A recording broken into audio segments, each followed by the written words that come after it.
Hello, everyone, and welcome to a brand new episode of the Jams and Tea podcast, where we spin the jams and spill the tea, where we talk about the world of music and art and all that jazz sometimes. And today we're coming at you with a brand new Now episode. We got jokes.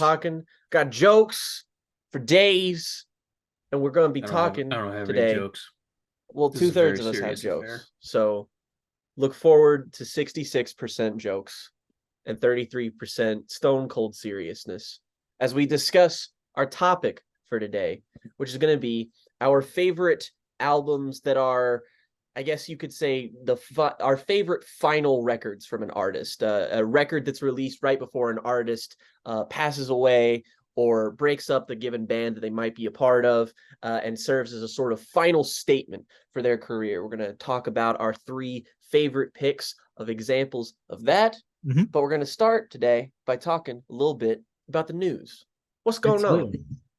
Well, regrettably, I don't have any exciting, fun, puff piece news stories this week, although we've had plenty of those recently, so that's fine. But to make up for that, what I do have is a lot of exciting announcements of new music, upcoming records that we are very, very much fucking looking forward to. And I think it makes sense to start with the biggest one of all, the most notable announcement this week, that being that Blur are back. You know, don't call it a comeback. Comeback was with 2015's The Magic Whip, which was an album that took their sound in some very weird psychedelic East Asian influenced directions that was very bizarre, very all over the place, very influenced by Damon Albarn's eclectic experimentation through Gorillaz and his various side projects. But it didn't really go over all that well, that record, and it wasn't really clear whether that comeback was going to really add up to anything, apart from, hey, Blur are back, let's do a cool tour, and then let's move back into what we were doing before. But Blur have returned yet again with another new album titled The Ballad of Darren, which is an amazing album title, incidentally. Hell yeah. The Ballad of Darren is just 100 out of 100. But no, it looks like it's going to be... Who is this Darren? Who is Darren? Aronofsky? Can't think of any other Darrens, which is so bugging me now. Yeah, so the new album is called The Ballad of Darren, and it is preceded by the lead single, The Narcissist, which is fucking great. And again, this is really interesting for Blur because they've always been amorphous. I mean, Blur have always had this laissez-faire, kind of very strongly evolutionary approach to their sound, even before Damon Albarn went away and did Gorillaz, right? You compare a record like Parklife to a record like 13, they do not even sound remotely like the same band. Blur were incredibly versatile in their day. And so it should really come as no surprise that the new album sounds completely unlike the Magic Whip, completely unlike anything they've done before as well. It has a bit more of a kind of standard rock template to it, I suppose you could say. But this lead single, The Narcissist, is fucking excellent. What are your thoughts, Jake? It's just nice to hear a band as old, as storied as Blur coming out with something that sounds so immediate. Just like the melody on here is catchy, the lyricism is as smart as anything that they've done in their heyday.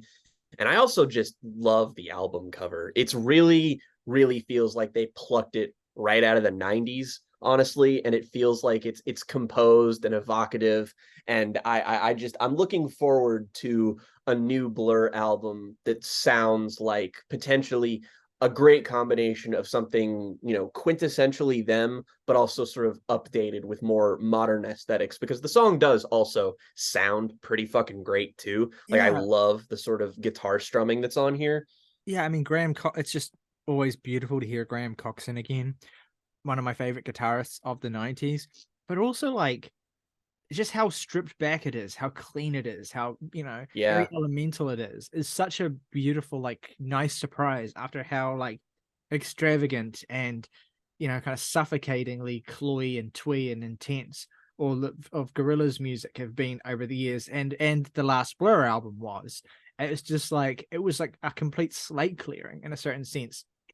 And the song is just excellent. Yeah. It's so well structured. It's just beautiful songwriting and beautiful vocal performance from Damon. It's just everything I would want from a new era from Blur. So I can't say I saw this coming in multiple different respects, but I'm very excited for what it may mean for this upcoming album rollout, which is, it's going to be a tight 10-track album. Really much, very, very much looking forward to seeing Hell what yeah. Blur deliver. Has every chance of being their best album since 13. Morgan, you checked out this new Blur song as well, right? What were your thoughts on that? I'm primarily a Blur agnostic, really. I would probably say my favorite song of theirs is The Universal. I also love that music video. Yeah, iconic, Mhm. beautiful song. Yeah. And yeah, I was quite taken aback to absolutely love this single as much as I did. I think this is an absolute W. I'm excited for a Blur album in the year of our Lord 2023, where anyone can cook. Next up on the list of new album announcements this week, and this one's kind of been teased for a little while as well. We finally have the official announcement of the new album from one Mr. Genesis, Owusu, whose last album, Smiling with No Teeth, was one of our albums of 2021. An emphatic hit across the board with everyone on the show. Just a fucking marvelous album with this great, massive band sound to these very tight and very succinct and really kind of funky R&B tracks. It's just, that album is a fucking brilliant record. Still love that shit to bits. And finally, Mr. Owusu is back with the follow-up Struggler, which is coming out on the 18th of August. Very much looking forward to this. There's been music from Genesis Owusu in the interim. Like last year, that's one single, Get Inspired, which was a fantastic song. And I thought that was going to be the lead single for this upcoming project. But that ended up being a kind of non-album cut that I highly recommend. It had a little bit of minor radio success as well. So hopefully Genesis Owusu is positioning himself for some, and hopefully he gets some proper, fully fledged recognition with this new project. Lead single's called Leaving the Lights, also the opening track of the album. Very funky, very fulsome sound, as you would expect as well. Genesis is not turning his back on any of the strengths of that project. We also had a very podcore, Jams and Tea Core announcement this week, which is that Spanish Love Songs have announced their third album, which is going to be called No Joy. Great, very emo album title. The follow-up to 2020's Brave Faces Everyone, which, if you don't know, is one of our favorite albums of that year, and a record that we have waxed lyrical. I mean, we've talked so much about that album for a record that we haven't actually done a video on. And that is just one of the greatest emo records of the last 5 years. An incredibly cathartic and intense and brutal but brilliant album. And so really excited for the new album. Morgan, what can you tell us about this new song they dropped, Haunted? So many flavors of Sean Everett here.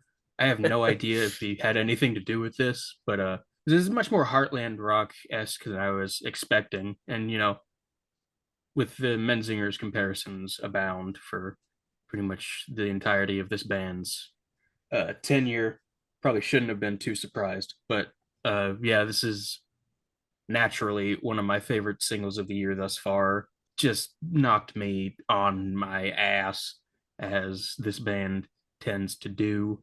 It was hard for me not to think of the Menzingers while listening to it as well.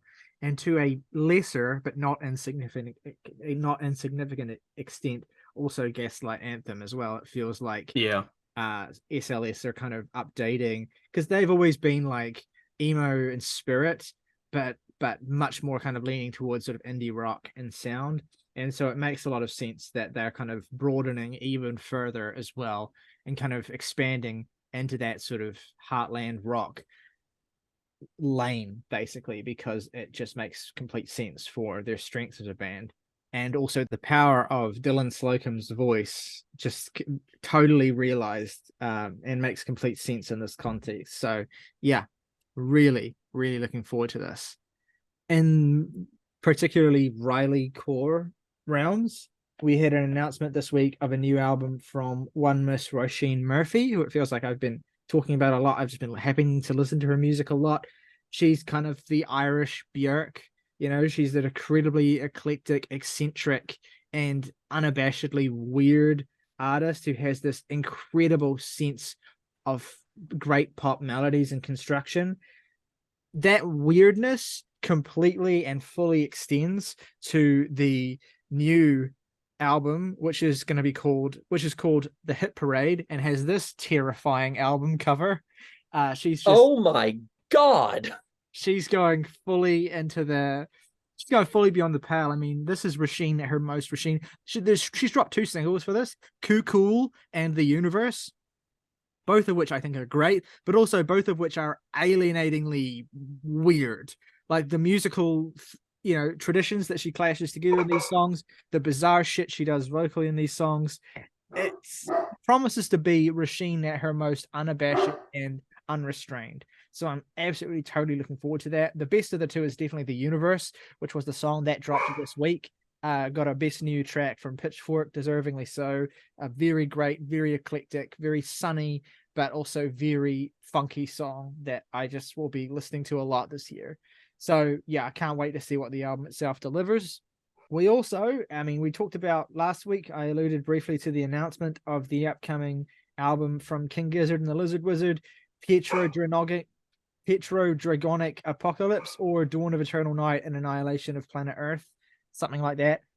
Finally got the first song from this record, which is Gear Monster. And this is it's fitting. Yeah. This shit is weird. It is leaning into the very ghost adjacent, goofy metal lane that they've imbibed in before. I mean, this has got like a very almost like very 80s sort of new wave of British heavy metal to thrash metal kind of sound to it that feels very familiar. It feels very homely, and of course fits King Gizzard like a glove. I mean, what did you think of the song, Jake?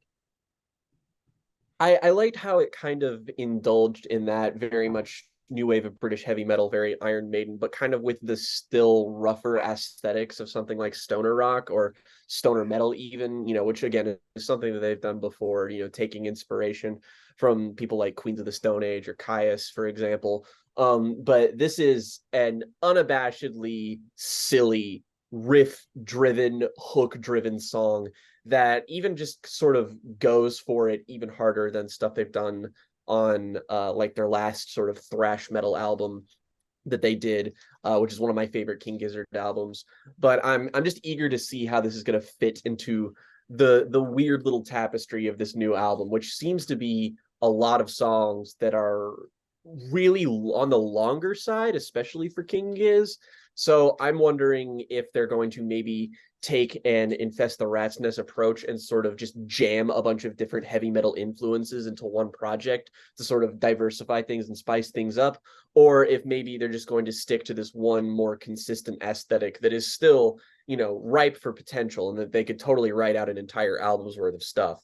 But honestly, I'm just eager to see what this is going to look like when everything is said and done. I'm all for King Gizzard getting a little silly with it. So, bring it on, man. There's been a cool arc to me getting into King Gizzard because for the longest time I was such an agnostic with them. But then throughout 2022, they just knocked it out of the park. Like Omnium Gatherum was amazing. Ice, Death, Planets, Lungs, Mushrooms, and Lava was just, I think, probably their best album, or at least the one I like the most. I love that album to bits. And the shorter records they did as well, like Laminated Denim and Changes, are also really, really strong too. So they're on a heat run at the moment, and I'm really, really enjoying seeing them kind of riding off this energy. They have just been so ridiculously prolific in the last 10 years that, it feels like the joke last year, I remember us talking about it, was like the joke was like, a new month, new King Gizzard album, basically. And yep, it's very exciting to see that they haven't lost any of the energy and any of the passion and fire that's come with those projects. Somewhat recently, I actually watched an interview with Stu of King Gizzard and Lizard Wizard, who's kind of the de facto leader of the band, and he kind of clued into the band's process, and that the way they work is actually a lot like Animal Collective, in that they only have like certain members on any given album, like literally just when they want to work. And it's just like they have it's a pretty large band, all things considered, but they're very freeform in their creative process and very lax when it comes to like who's participating. Like it's really only when a given person is interested in a given project, that they'll be working on something. And that really feels kind of illuminating for these past couple of releases that they've had, just because it feels like everyone is so enthusiastic about these different facets of their sound that, like, you know, if certain members of the band don't want to participate, then they just kind of fall back by the wayside and wait till they do something different. So that's something that makes them really unique out of a lot of, you know, swath of bands that are kind of like them in the sort of post 2010s era. Yeah, and I mean, on the note of sort of goofy and entirely unserious metal, I mean, this might be a good place, Jake, to turn to you and talk about this new Ghost covers EP. I mean, what's going on with this? Yeah. Ghost released a new EP that is completely full of covers. They've done stuff like this in the past where they've released EPs that have certain covers on them before. Stuff like Pope Star, for instance, had some covers on there, or their one of their like early EPs, If You Have Ghost, has stuff like a cover of Depeche Mode's Waiting for the Night on there, for instance. But this new EP, Phantomime, stays the tried and true path of the last Ghost album and being really influenced by like AOR and stuff, like really, you know, kind of uncool dad rock shit. We've got a television cover on here. We've got a 90s Genesis cover on here. We have a very early cover of Iron Maiden's Phantom of the Opera. We Don't Need Another Hero is the closer. We also got the Genesis song is Jesus Knows Me, and the television song is See No Evil. And I mean, unsurprisingly, I dug the shit out of this. I had a lot of fun with all of these covers. I mean, the We Don't Need Another Hero one is just spectacularly glammy and fun. The Phantom of the Opera one is just so flashy that it feels like, you know, Ghost have always been in the vein of bands like Iron Maiden and what have you, so them kind of dialing up the camp a little bit just makes sense, and I ended up really enjoying that as well. I think my favorite thing on here, though, is honestly that Genesis cover, which I haven't really heard. Like, I've heard a little bit of the original song, which is, you know, 90s Genesis are definitely an acquired taste. Probably not a taste that I'm going to be a huge fan of, all things considered, but with that kind of Jesus updated... He Knows Me is like handily the best song Genesis made in the 90s. And it's like a 7 out of 10 song.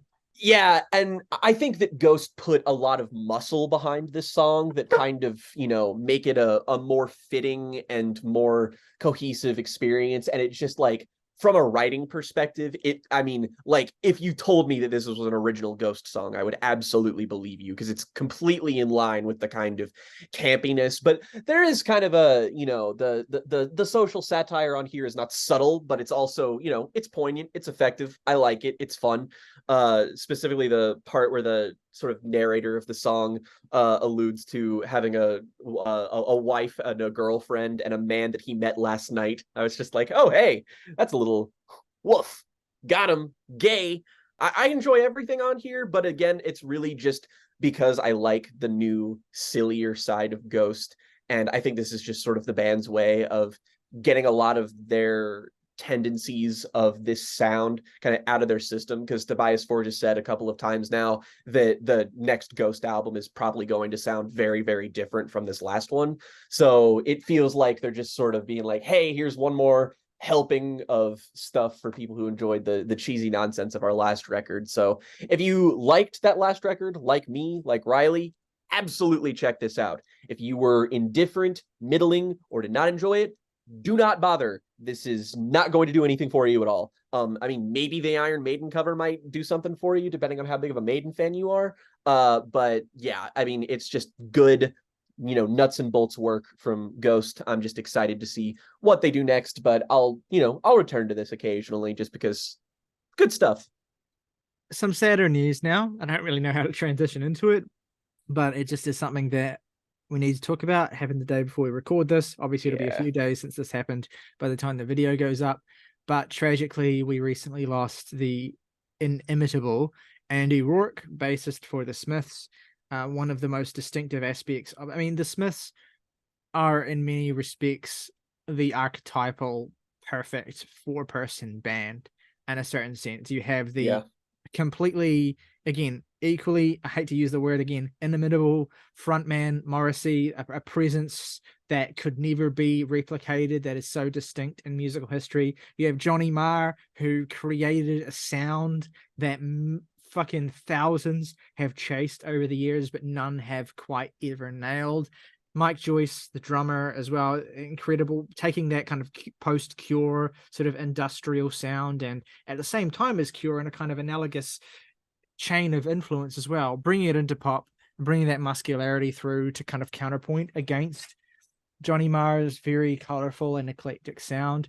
And of course, Andy Rourke, the other part of the rhythm section, who glued it all together with his incredibly muscular, incredibly complex, and incredibly just smooth as butter bass parts that consistently are one of the most beautiful aspects of the band compositionally. You know, I as soon as I heard this news last night, I immediately put on Meat is Murder, which is my favorite Smiths album, and I think is absolutely the best showcase for Andy's skills. I mean, you have the incredible bass playing on Russ Home Ruffians and on Barbarism Begins at Home. Those two songs in particular are just the shit he's doing on those songs is fucking unbelievable. You know, especially Russ Home Ruffians, the kind of absolutely fucking janked up the bass completely drives that song. And you know, and I think about as well, we did a record club on Queen is Dead last year, and I mean, you think about the title track on that album, one of the most distinctive and classic elements of that is that roiling bass tone. I mean, I can't say enough good things about Andy Rourke. A fucking tragic loss. I say debatably, but I think it's almost unquestionable that Andy was maybe the most underappreciated, maybe even taken for granted member of the Smiths. Because, I mean, obviously you have the dominating presence of Morrissey, and, you know, whatever you think about him, when he was on, that man was fucking on as a lyricist, as a performer, as everything. He is the ideal jangle pop post-punk frontman. And, you know, it's hard to ignore him, hard to get past him. But, you know, a lot of people back up and say, like, hey, Johnny Marr, one of the greatest guitarists of all time. It's difficult to kind of look past those two domineering presence of their field. But Andy's just one of those guys that, like, I said this on Twitter earlier, but like, your favorite Smiths album is likely your favorite Smiths album in no small part due to Andy. Like, if you listen to shit like Queen is Dead, like, name a better bass line than something on like There's a Light That Never Goes Out. You can't. It's like impossible. He is the prototypical example, like Johnny Marr, I think, of showcasing that playing your instrument is not something that is, you know, measured in a linear way. I've been re-listening a lot to Stephen Hyden's podcast Rivals, and there was something that he talked about in his Jimi Hendrix episode where Jimi Hendrix talked about playing the guitar and was just like, you know, it's not a matter of whether or not one player is better than the other. It's all about style and who speaks to you the most. And I think it's undeniable that performers like Andy, you know, those bass lines speak to people more than most people in general. Like, if you pay attention to the artistry, the construction of songs, this is one of the easiest examples of somebody to isolate and pick out and be like, that dude was one of the best. I think one of the best Smith songs, unquestionably, is Headmaster Ritual, the opening track on Meat is Murder. And every time I fucking listen to that song, like, all four men in this band are like, they're both simultaneously completely in sync with one another, and they're doing counterpoints to one another. And it's just like, it is one of those things that you just think, this is this is what a band can do. Like, this is why we do this. Is why we fucking talk about this shit. This is the sound of four people who are completely in sync and locked into one another, who can follow one another and who can forge new paths from the pack and have the others kind of pulling their way back to follow along.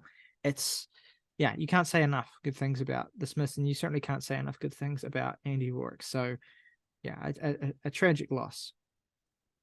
Also newsworthy this week is that a number of albums, this has been a recurring theme of our channel over the years, sort of looking back on the 10th anniversary of various records that when it came out in 2013, a very kind of flagship year for music in the 2010s, one of the best and strongest years, a year that really marked a cultural shift in music in a lot of ways. And so we have a lot of anniversaries to celebrate as well. Recently, you will have seen our video on Daft Punk's Random Access Memories go up as well. One of the best albums of 2013, one of the most distinctive and memorable albums of that year, an important record in a lot of ways, an album about legacy and very interesting ways that we went into.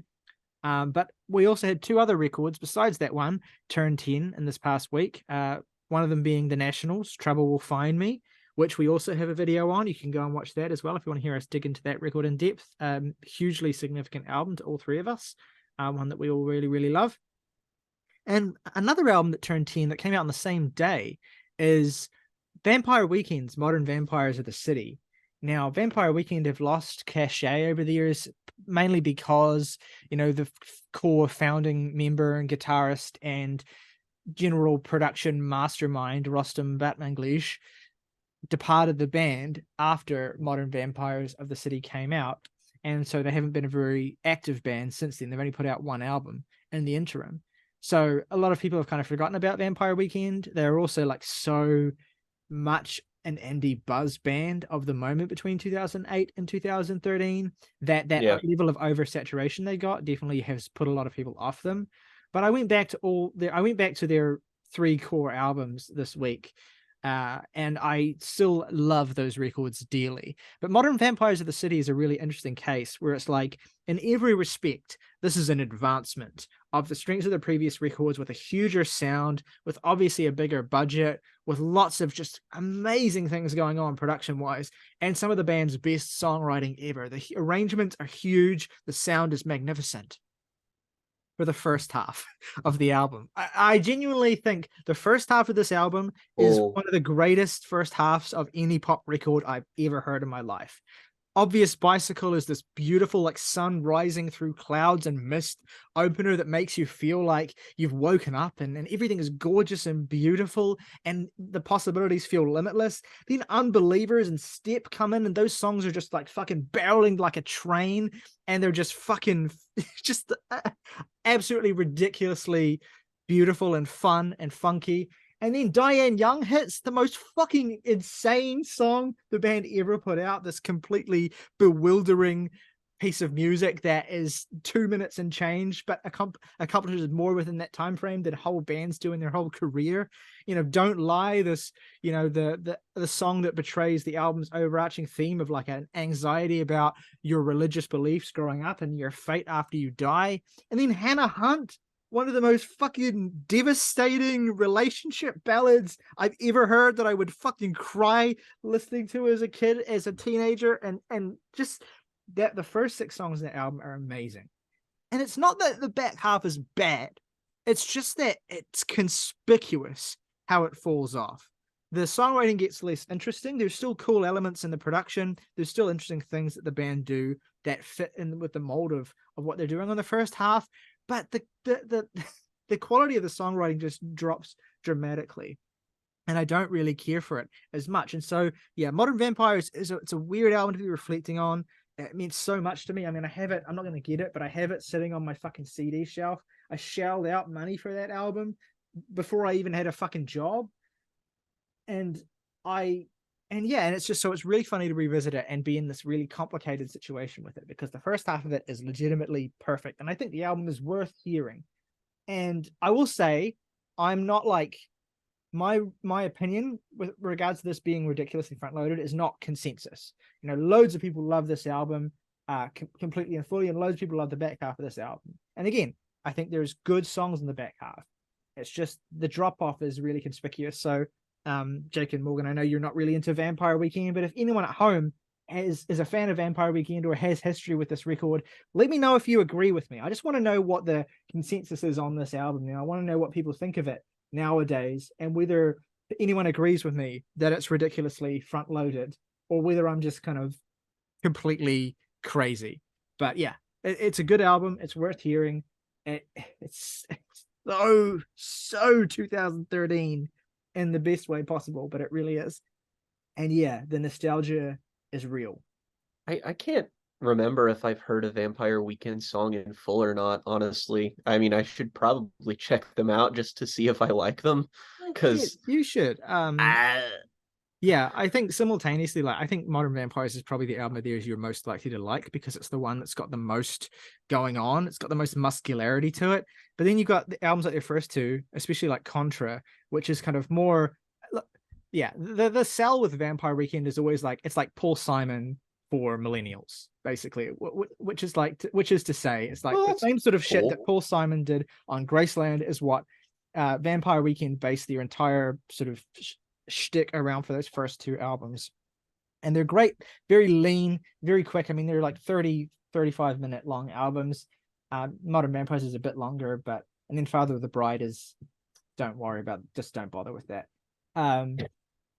But yeah, so they're really good. They're really like light on their feet, really enjoyable, really hooky, very major key, and very funny. They have a great sense of humor in the writing. It's just, yeah, I don't know. I suspect you'll have a lower ceiling with them, but they are worth checking out, and they're not very demanding. You've definitely heard A Punk all the way yeah, through. Yeah. A Punk is that's been in like a million commercials. For anyone my age who was into Vampire Weekend when they were a teenager, for many years, A Punk was 100% the first song on your phone in the like alphabetical listing of every song in your library. So you know that opening intimately for that alone, if not for the million places it's been used. Jake, I want to throw over to you at this point. What have you been listening to recently? What do you want to shout out? What do you think is worth taking note of in the world of music at the moment?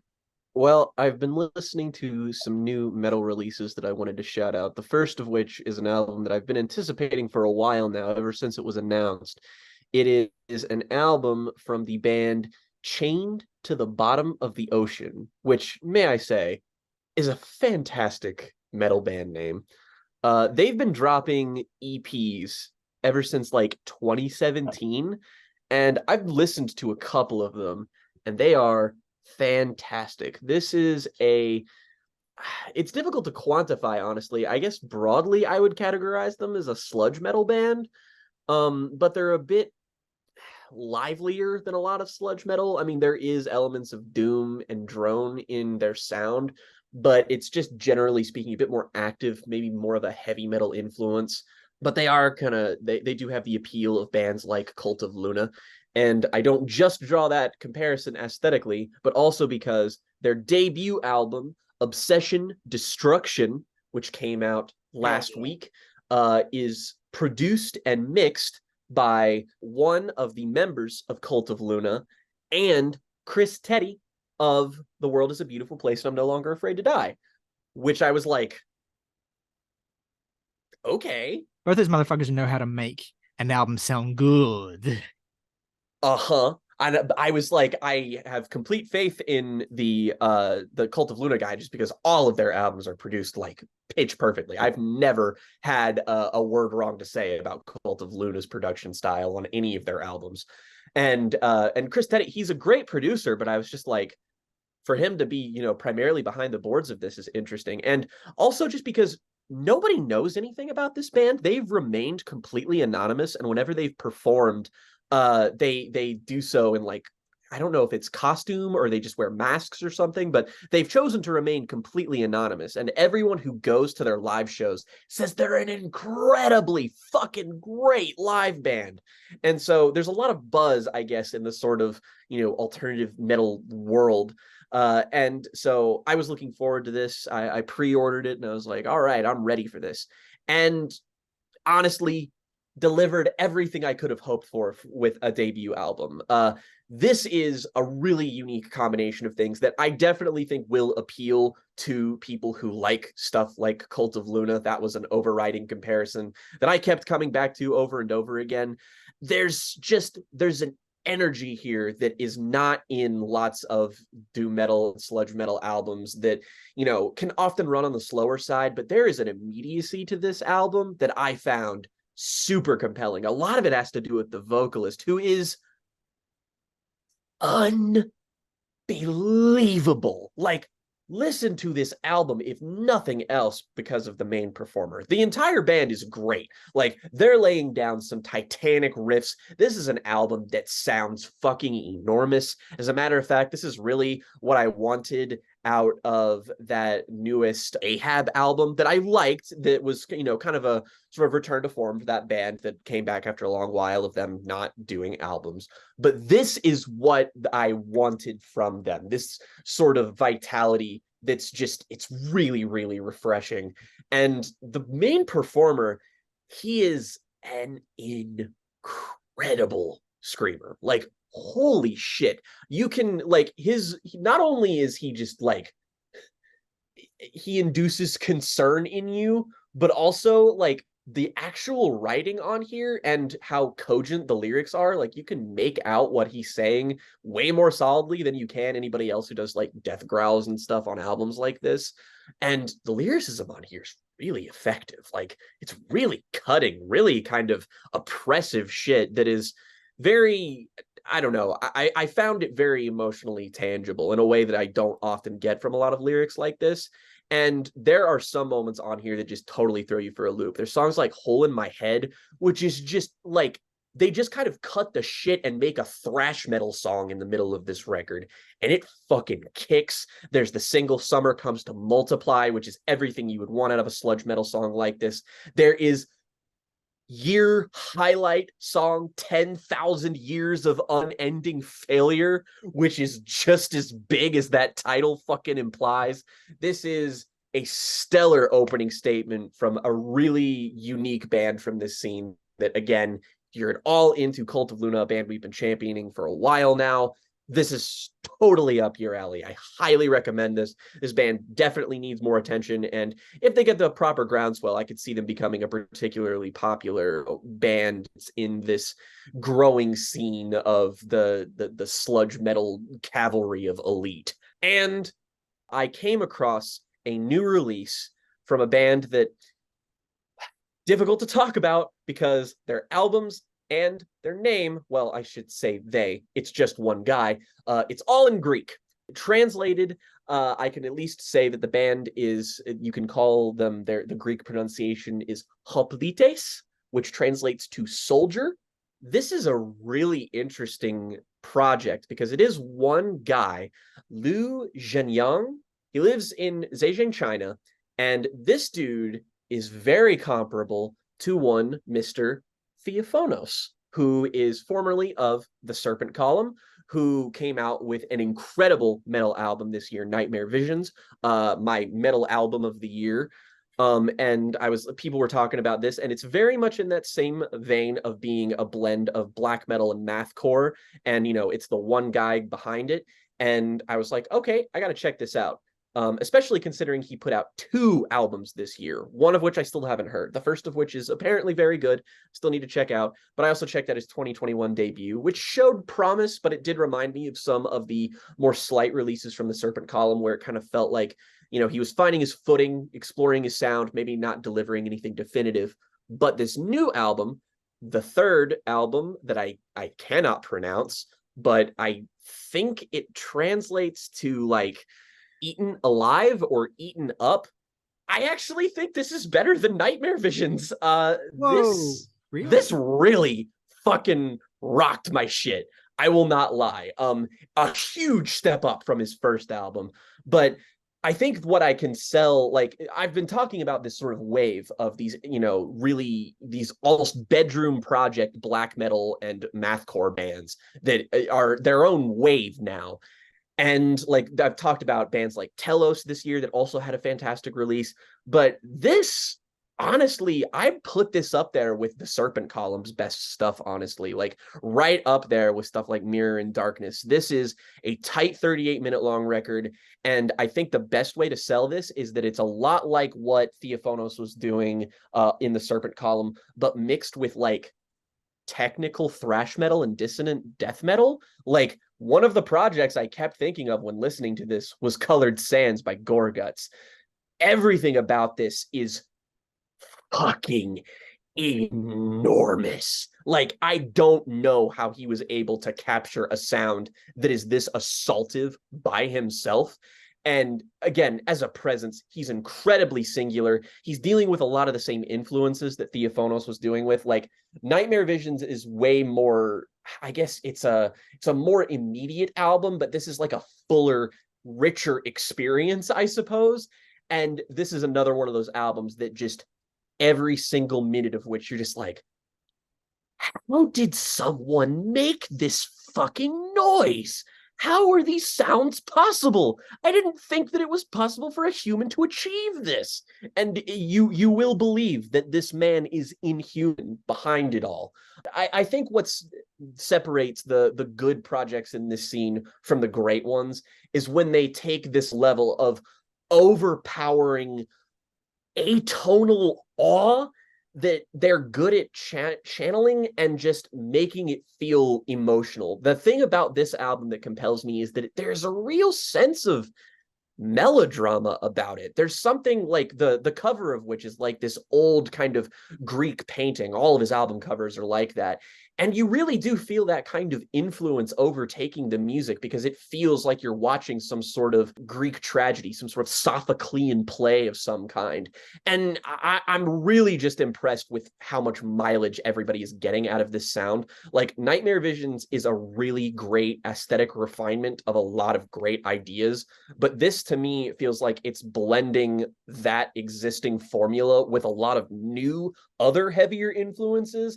And there's lots of moments on here that they will just beat you into submission with these atonal riffs and then just break down into something that feels completely fucking alien. It is otherworldly. I think this is one of the most punishing metal albums that has been released so far this decade, and I frankly cannot get enough of it. One thing I want to shout out, a new release that I've been really, really digging this week is it's from the world of emo. So I'm just kind of occupied in that space at the moment between Spanish love songs and all the other things that we've been talking about.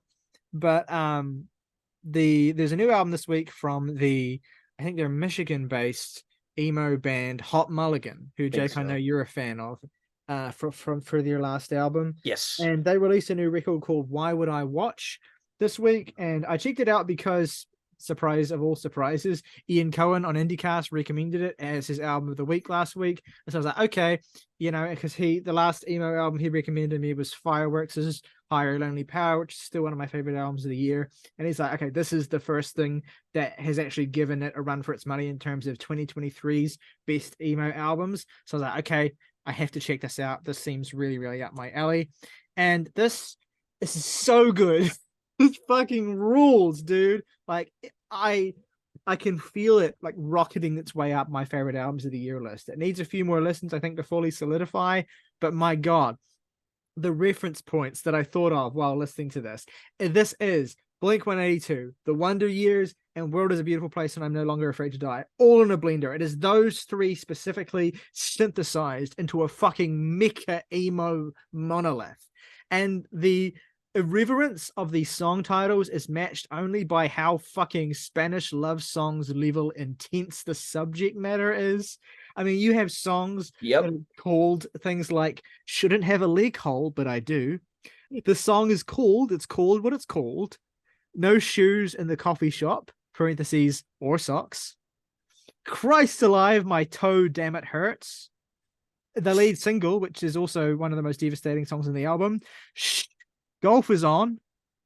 The amazing closer, which is called John the Rock Cena, Can You Smell What the Undertaker?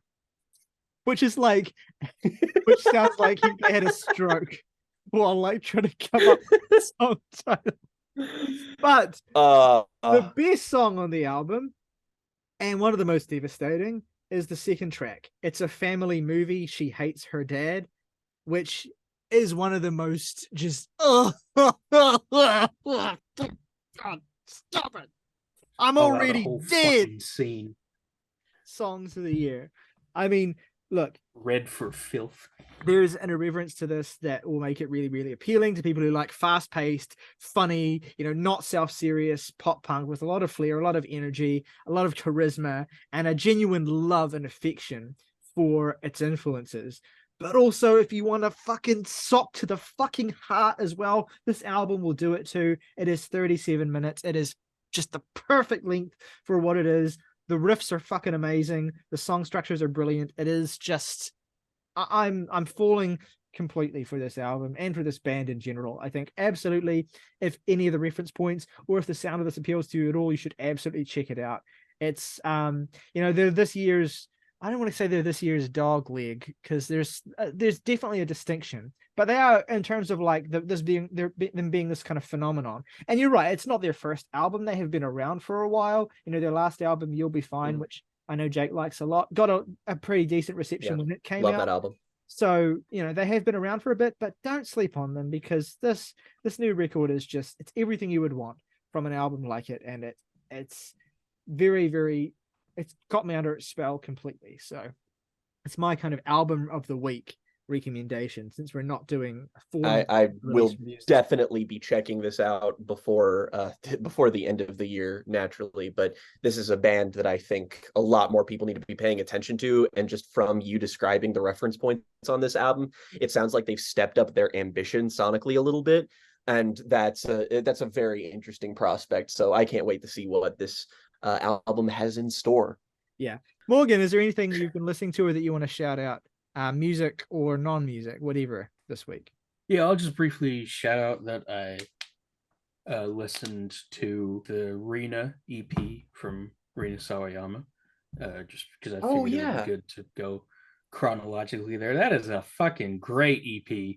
Ordinary Superstar and Alter Life are now two of my favorite pop songs of the past 10 years, and just immaculate production the whole way through. Looking forward to getting to the rest of her stuff. Yeah, that album, that EP really holds up. I have a CD in my car that I made back when Sawayama came out, where I just kind of compiled my favorite songs from the Rina EP and from the Sawayama album, and I still like listen to that compilation like fairly regularly. I mean, the best songs that Rina's projects are, I think, a little inconsistent, but she's such an amazing presence, and when she's really firing on all cylinders and she's at her best, she's peerless. So yeah, I mean, and the Rina EP is just the best showcase for that completely. I'll shout out a few non-music related things. Last week I talked about my first impressions of the new Zelda game, Tears of the Kingdom. I talked about them very briefly because I'd only played like the first 10 hours of the game, where I'd only played it for 10 hours and I hadn't done very much. It was like the day it came out. I've played considerably more since then. I still, like, every time I see someone post something from it online, I'm like, oh shit, I haven't gotten near that yet. I'm still like wandering the fields and shit. I'm like, I've not even gone remotely near the depths yet, which I know is the one of the game's big new attractions. So I'm like, I'm taking my sweet time with it, and no one can fucking hurry me up. But I'm so fucking enamored with this. It's like, the thing about this game, and I'm told that this is like not a different thing from Breath of the Wild, but it's certainly more intense here, is that like every fucking 50 feet you get a new fucking quest.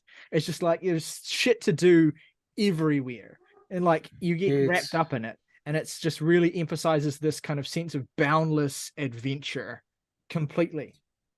It's not even like you get a new quest every 15 feet. It's like, it's more natural than that. Like earlier today, before we started recording, I was wrapping up what's essentially the quest that places the story in context of like where Zelda is and whatnot, and I was getting to the last one of those, and I did one of those towers that shoot you way up into the air, just so I could get to where I was going faster. Yeah. And then when I was up in the air, there was a floating sky island, and I was like, what the fuck is that? That looks like there's something on that.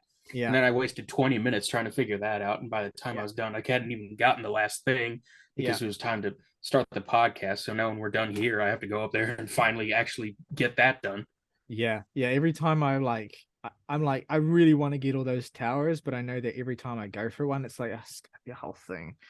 Yeah, I had to force myself, just because I knew it would make exploring easier if I had the whole map. This is the way my brain works, and they fucking know that the people's brains work this way. You get a map that's not filled out, and you're like, well, I've got to fucking fill this out, don't I? I'm not just gonna fucking leave this like this.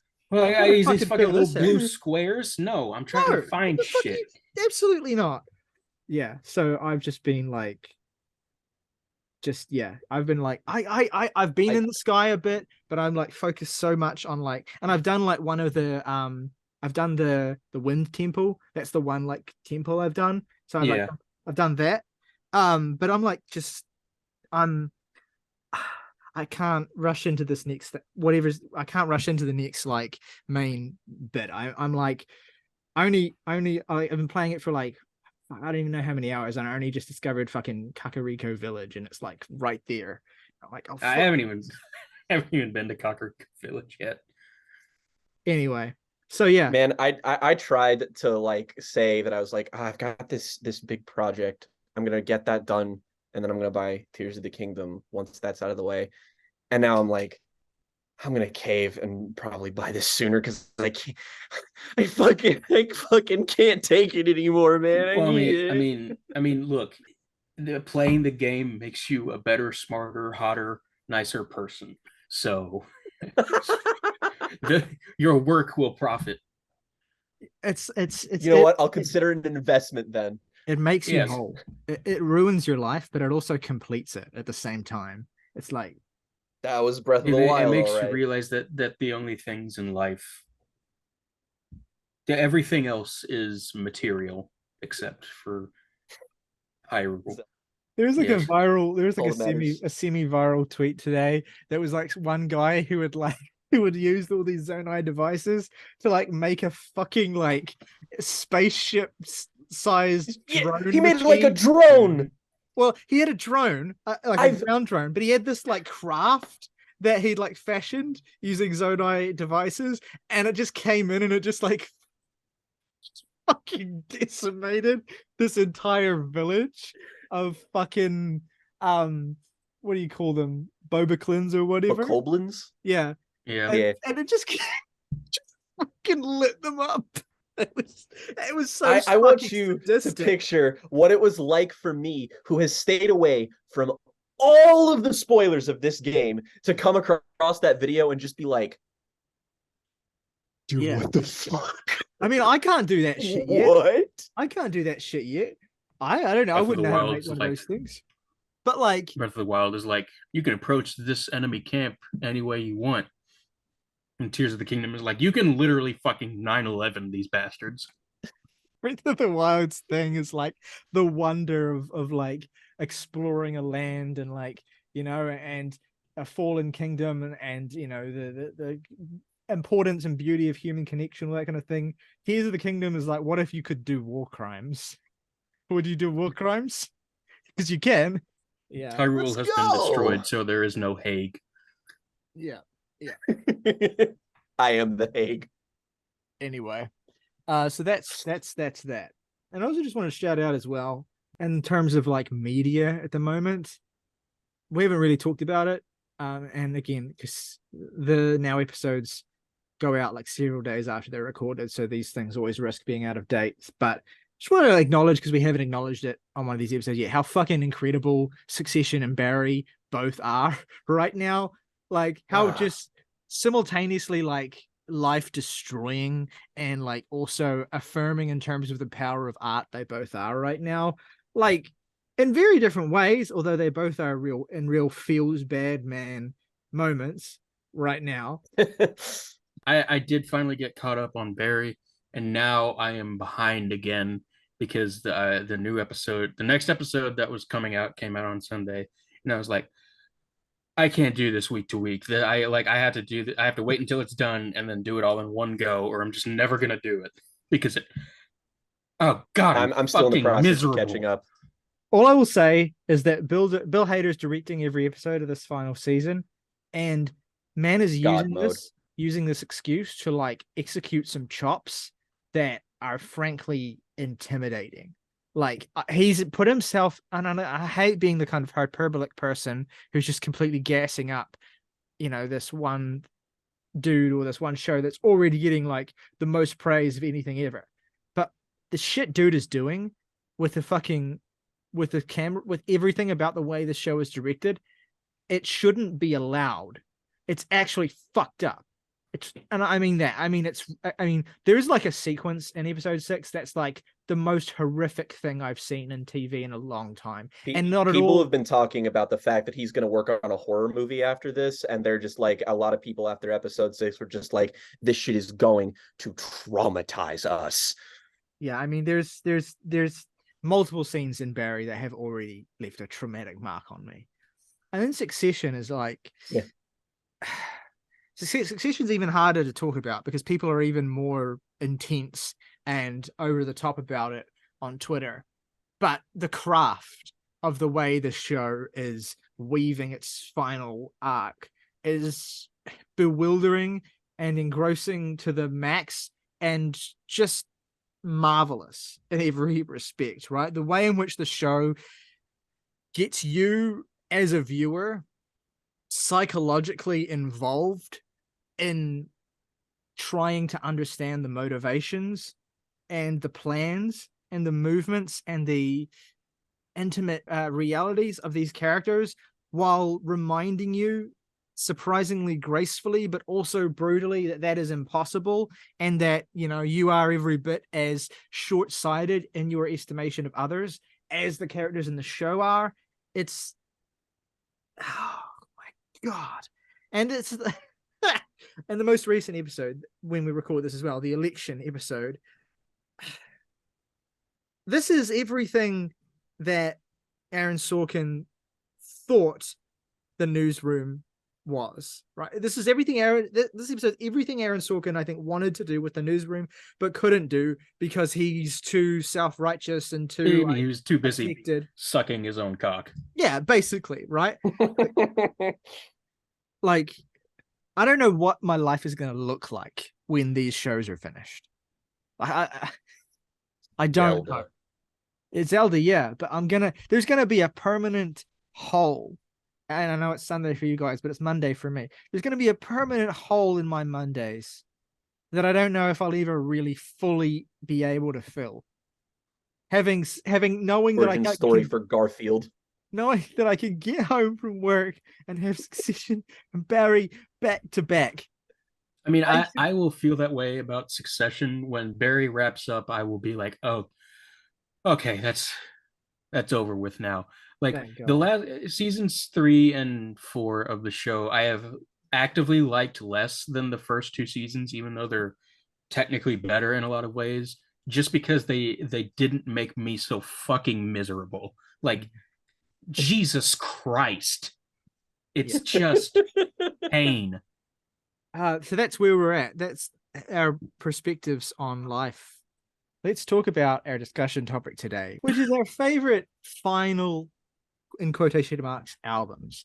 And as Jake alluded to at the top of this episode, final in the sense can be nebulous, right? We could be talking about the last album of an artist before their tragic death. We could be talking about the last album of a band before their breakup, or we could just be talking about an album that sort of ended the arc or ended the run of a band that kind of they never really followed up, they never really kind of built on, and sort of ultimately represented a very final end statement for that project. You know, there's a lot of ways in which you could read this, and our selections, because of course we only have 3 each, there's a wide range of them. I'm sure our listeners at home could probably think of a lot more that cover a lot more different kind of types of finality, but we're going to cover some of the albums that mean the most to us, that put a bow on the careers, on the runs, on the whole discographies of artists and bands that mean an awful lot to us. We're going to try and avoid artists and albums that we've already talked about extensively on the show as well, but we may have 1 or 2 here or there that we mentioned that we have talked about before, which I'm sure you'll forgive us for. Anyway, on that note, Jake, why don't you kick us off with your first pick for great final albums? Well, first of all, I wanted to shout out basically my 2 honorable mentions for this, which the more I thought about it are probably honorable mentions for all 3 of us, the more that I think about it. That being the obvious elephant in the room of Painting of a Panic Attack by Frightened Rabbit, which is the gold standard of this type of album to me, my second favorite album of all time. So, you know, obviously. But that was, again, bit too, also just a pick that, I don't really want to retread the ground of talking about that album, just because did that once, can't really do that again. And the other, of course, is an album that we've gone on about in length, which is the Dillinger Escape Plan's Dissociation, which is maybe one of the most definitive examples of a band's final statement that could ever possibly exist. So those two, obviously. But the first pick on here is from a band that we have certainly talked about before, but only really in specific moments. We've never really talked about like at length or had an episode about them, but they're a band that all of us love. And that being, of course, the classic progressive rock band Rush. Their final album, 2012's Clockwork Angels. A shame that we didn't get to, do now episodes last year, or maybe just take the chance to celebrate this on its 10th anniversary or something, because this is a really great album. And in my opinion, kind of an underrated one. I know that generally speaking, Rush fans and people at large, like this was very well received critically. Like everyone liked this. A lot of people saw it as a return to form just because, that last era of Rush's career, I think 1991 onwards is sort of seen as lesser, even though I'll stand up for albums like Counterparts as being very good, and very specifically Vapor Trails as being one of my favorite Rush albums. Great album. So that's not an era that I think is devoid of great things. Yeah, so we'll probably talk about Rush in greater detail in some form or another one day. But Clockwork Angels is their final record, 5 years after the album before it, Snakes and Arrows, which was another good album, but I think is generally agreed upon to just be one of those albums that's just too fucking long. Like a lot of great moments on there, but also a lot of relatively inessential cuts. So it's nice that they came back for a final record that they intended to be their final record, that really felt like it was delivered with intent, in that this is an album that explore something that surprisingly in their entire career Rush technically hadn't done before, which is an overarching narrative concept. They had, of course, had specific songs and elements and albums where there are individual narratives on the songs and like sprawling stories that are on on one album and then continued in another, for example. But that's always just one part of the mosaic of a Rush album. You always get a bunch of unrelated great rock cuts to sort of mix in with everything else, and that's a lot of the appeal of those earlier Rush records. But this is a whole cohesive piece, and I haven't dived too deep into the narrative that's being told here, but you can spot the recurring themes, images, characters, devices, all that kind of stuff, just because everything really feels fundamental, muscular, and front and center. The coolest thing about Clockwork Angels is that it's debatably the heaviest Rush album. This is a record where it feels like everybody is on 100% of the time. These are three of the best musicians to ever do it, so frankly, it always feels like a privilege just to hear them do whatever they're doing, even at their most mediocre. But as they kind of pivoted away from that 90s sound where they, the synth stuff started to get really tired and worn, they kind of pivoted back into their more core, essential rock music sound. And that's very much at the forefront here. Also because the producer of this album, Nick Raskulinix, this guy has an unpronounceable last name that I will not even attempt to go in. But Chris Rasputin, this dude has worked with everybody from Deftones to Alice in Chains to like just a lot of great heavier music, Slipknot even, and you really feel that in the production on here. There is a lot more compression to a lot of the instruments on here, added a little bit of weight and heft, but it's not taken to be like an ugly or distorted sound. Everything feels just as it should be, for this angle of their sound anyway.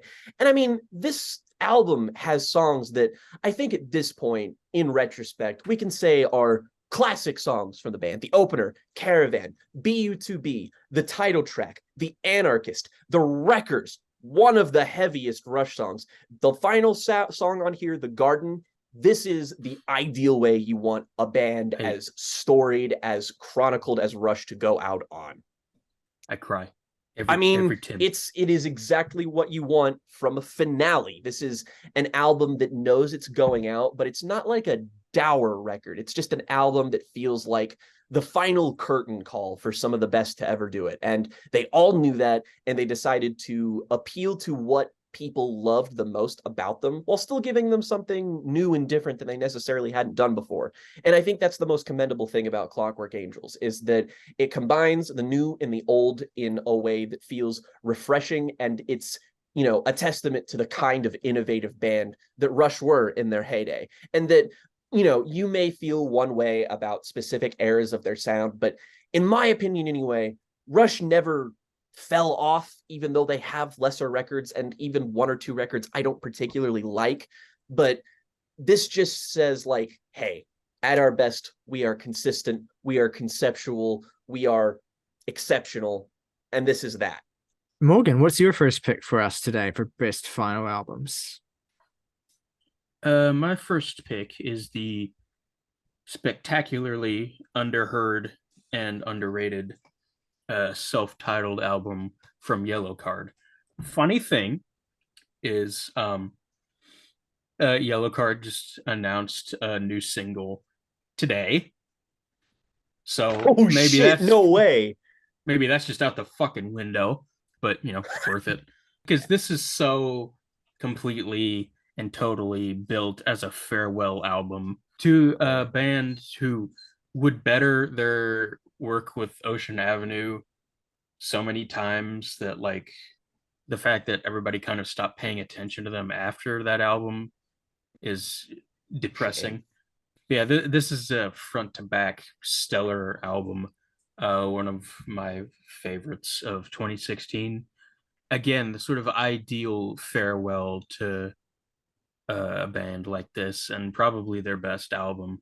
So definitely something to check out, even if you're just passingly familiar with the band, because it's certainly invigorated a passion for them in me that I wouldn't have gotten without this album's existence.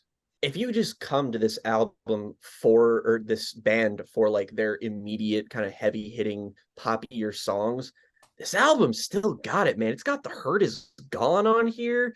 That's one of my favorite Yellowcard songs. A Place We Set Afire, also one of my favorite Yellowcard songs. Closer Fields and Fences.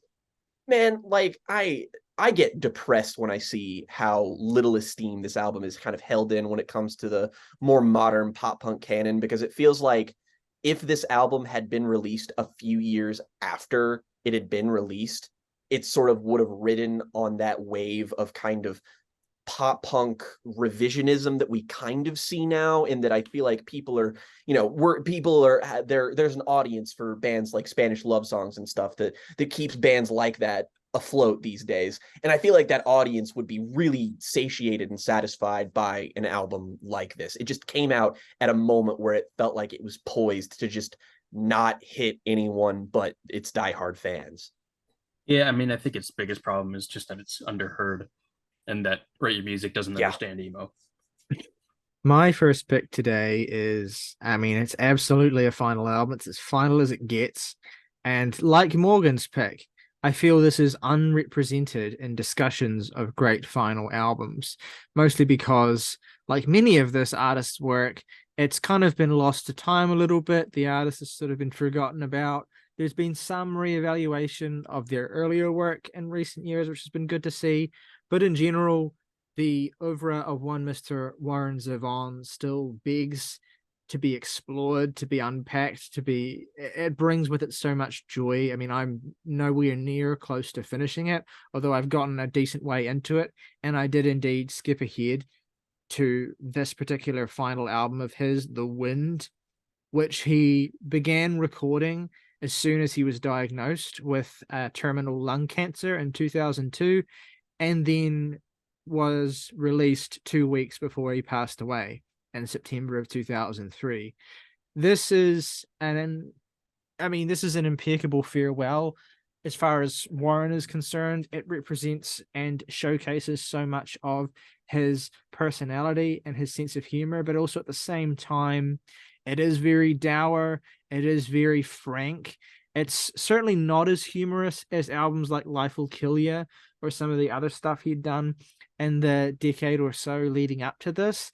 Warren's writing style is a little bit more minimalistic. You can sense that this was I don't want to say a word like rushed because it has too much negative connotations, but you can sense that this all came together very quickly because Zevon knew that he did not have much time left at all.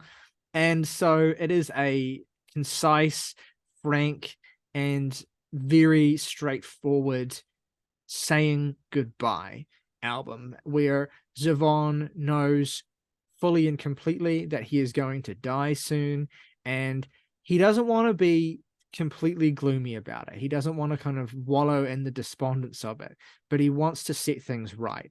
He wants to right certain wrongs that he's done. He wants to apologize for the way that he's been. He wants to acknowledge the life that he's led, and also acknowledge the fact that the harms that he's done, or maybe the selfish things that he's done in his life, are things that cannot be completely made right, or things that he would maybe even be facile if he pretended that he was better than them now, like in any significant way. He is the person he's always been, and he's very upfront about that on songs like Dirty Life and Times, the opening track on this record.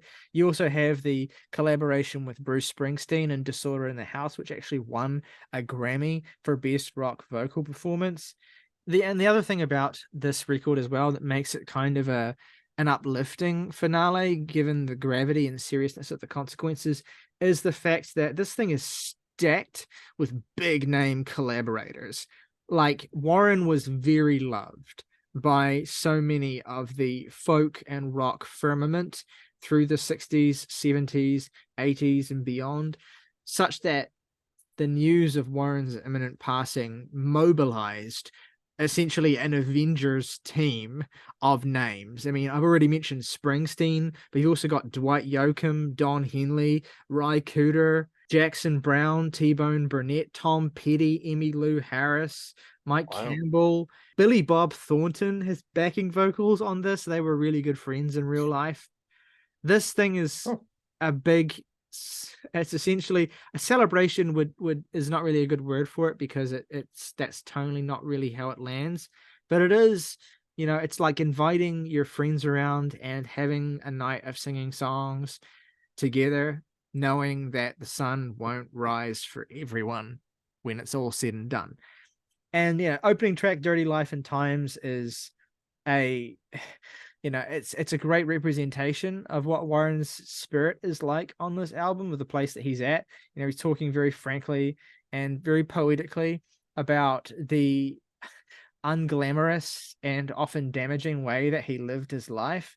He says lines like, "It's hard to find a girl with a heart of gold when you're living in a 4-letter world, and if she won't love me, then her sister will," which is a nice little moment of humor from Warren, which is kind of few and far between on this album. And you get another similarly amusing line later on where he's like, "Sometimes I wonder why I'm still running free all up and down the line. Gets a little lonely, folks, you know what I mean? I'm looking for a woman with low self-esteem." But yeah, so there's a little bit of that there. There's the heavier, harder rocking stuff. There's a cover of Bob Dylan's Knocking on Heaven's Door, which is very heartfelt and earnest. There's songs where Warren very frankly alludes to the effects of his lifelong addictions on his physical state of mind, in songs like Numb as a Statue. And that song's actually really a tough listen, to be honest. Warren is very frank across this album about how vulnerable his addictions have made him, how selfish his behavior has been, and how much he relies upon other people to get a sense of worth and to get a sense of happiness, and to the extent where he uses them quite shamelessly. But then you also have a moment like the utterly breathtaking She's Too Good For Me, one of the most haunting acoustic ballads I've ever heard, where Warren, again, too cowardly to say it to this woman's own face, essentially lets this woman go by explaining to her friend why he could never deserve her and why he will only bring her harm. And, it's not like he's writing this in a way that no one's ever said it before. He's tapping into a very straightforward, very traditional style of expression. But the simplistic nature of the way that the song is set up and the very haunting acoustic guitar just totally sells it. The rest of the record is full of great moments as well. You have an equally devastating and lonely song in Please Stay, which has a great backing vocals from Emmylou Harris as well, you sense that the shadow of death is kind of lingering through Warren as he sings on the song. It's very discomforting. And then you have the amazing closer, the most celebrated song on the album, Keep Me in Your Heart, which is one of the great final songs of an artist's life ever. You know, it's just frank, it's straightforward, it's earnest, it is clear-headed, and it is totally gut-wrenching without trying to be sad either. It's just like, I'm all done now, but remember me. And in his simultaneous modesty and admission of his ridiculously self-indulgent and destructive lifestyle, it feels like an earned sentiment at the end of the day for Warren to say, remember me. And, you know, it hits particularly hard because a lot of people don't know who Warren is and don't necessarily know what a great artist he was, because he had such a destructive life that prohibited him from having the level of success that a more agreeable person who was able to play along with the industry better would have had. So yeah, The Wind by Warren Zevon, my first pick today. Well, unfortunately, I'm not going to be picking up the mood anytime soon, because my next pick is an album that I definitely think is very well liked, but relative, I mean, especially just because the artist itself is so beloved, but because the peaks of his discography stand so highly, this album often gets cast aside because of its status as a posthumous album. And that, of course, being Elliott Smith's From a Basement on a Hill. And I've grown very attached to the music of Elliott Smith throughout the course of the last few years, as I think every fan of folk and singer-songwriter acoustic music does at some point in their life. Like, if you ever enjoyed any Bright Eyes song, you're eventually going to go back to the man who started it all, which, I mean, technically could be, in your opinion, could be somebody like Nick Drake, but Elliott Smith kind of feels like the focal point for all of this kind of music. And, you know, those totemic highs like the self-titled and EXO and just, you know, everything that he did was fantastic. And EXO is probably always going to be my favorite Elliott Smith album, though his upper echelons are so consistent and so aplenty that I'm not even going to say that has, you know, it's not exactly etched in stone, I suppose. But an album that I've always had a remarkable affinity for is his final album, From a Basement on a Hill. And this album is probably best known, A, for its status as being a posthumous album, and B, it's the album with King's Crossing on it, which I think is probably the most popular and probably most beloved song on here. That's the song that I feel like lots of, you know, big Elliott Smith heads tend to shout out when it comes to this record. But there's something about this that feels very, it's a bit back to basics, and I feel like that probably has a lot to do with the fact that it was technically a little bit unfinished. I think it was mostly done, but not all the way. Like, a lot of it is assembled from studio stuff and just sort of like put together in post by a lot of producers, one of which being John Brion, who's also responsible for another remarkably amazing posthumous album, that being Mac Miller's Circles, which I would have picked for this, but the other three albums are just that totemic for me. But I think his production work on here is good. It's very roughshod in a way that only stuff like the self-titled kind of is. It shows the influence of like more ornate and classic rock that stuff like EXO certainly had on there, but it feels a more of a modest or humble release. And I feel like, you know, that kind of takes his discography full circle in a way.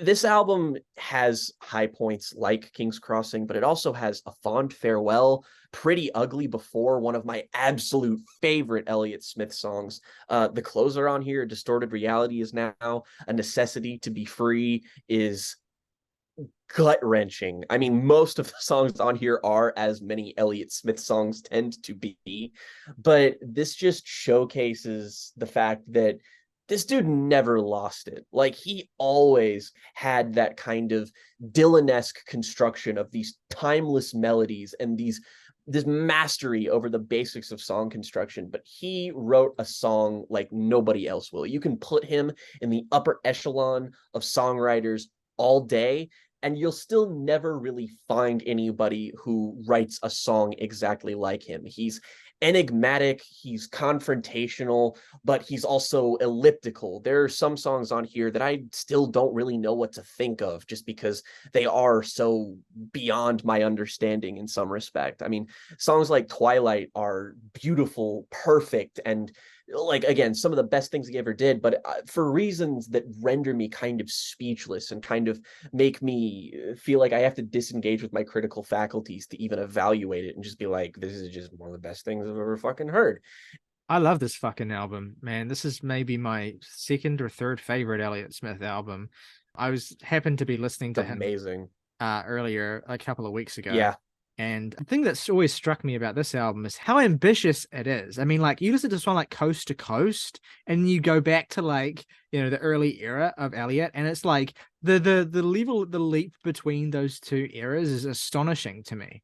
Like, yeah, there's ways in which it feels very homely in certain respects in certain moments, but to me, this was Elliott's most out there album. And I know it was sort of constructed after the fact to a certain extent.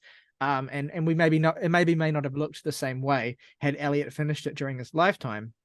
But I really think you can't tell when you listen to it. I think it's an immaculate set of songs. I like it more than XO and Figure Eight, actually, although they're both great albums.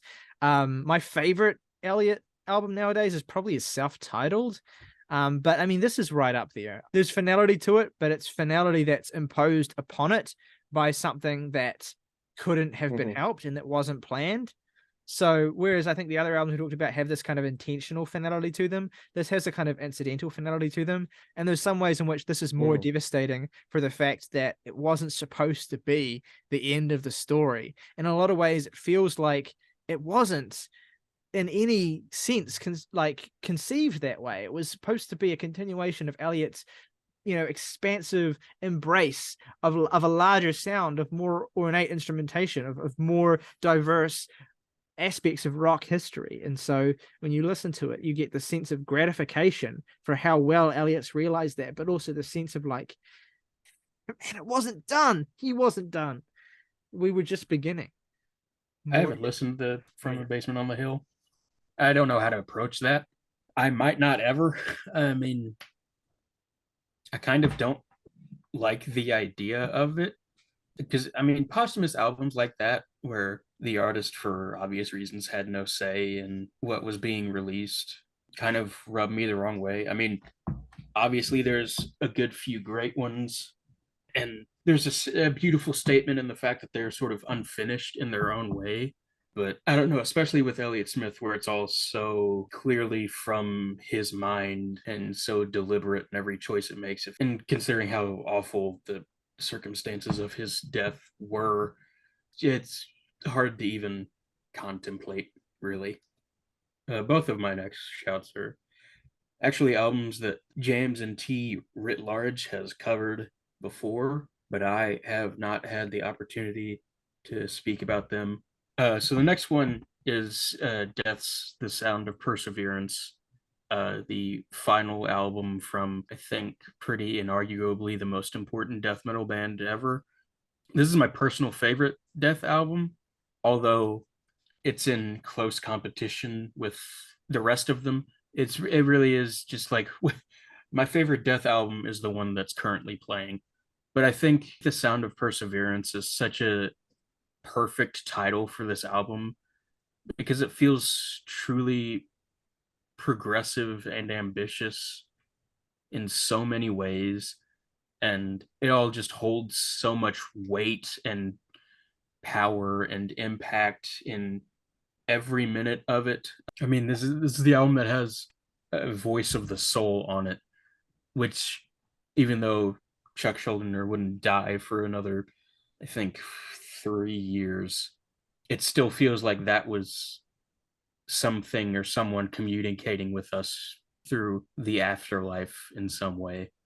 Like there's something absolutely indescribable about that song in particular, and the fact that literally every song that surrounds it is that good, pretty much, is, I don't know, it is an achievement. And I'm not sure, I think any band has ever had a more successful final album, whether that was deliberate or not. Yeah, well, the interesting thing about Sound of Perseverance is that Chuck Schuldiner initially didn't want to make it. Like, he was done with death after Symbolic, right? And it was Yeah. like, it took convincing for him to make another album. So, and through that lens, you get like this added level of like, it's the final death album. Like, he'd already, mentally checked out of the project, but then decided to go back again, and so brought to it this real sense of like, okay, it really is it this time.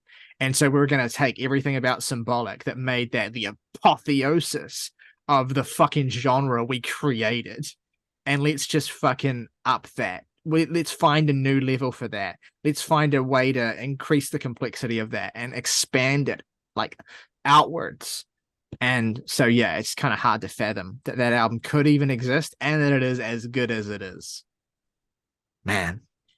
Yeah, I mean, I'm like Morgan in the respect that my favorite Death album is kind of hard to gauge, but at the time we recorded our video on the discography, it was pretty confidently Human. These days, on the other hand, this is the one I go for the most often. It's the one that like I feel like it's probably the most rewarding Death album to me, just because it is so excessively progressive that there's detail upon detail in every song to just absolutely adore on like every moment. It's truly a work of peerless musicianship that's combined with like Chuck's normal lyrical interests that are taken to their most logical extreme on here. And there's like a lot of really macabre, really kind of dour material on here that it's the one I feel like I think is the most emotionally involving for me. My second pick today is Fugazi's The Argument. Like, Fugazi, to me, have one of the most untouchable discographies of all time in any context ever.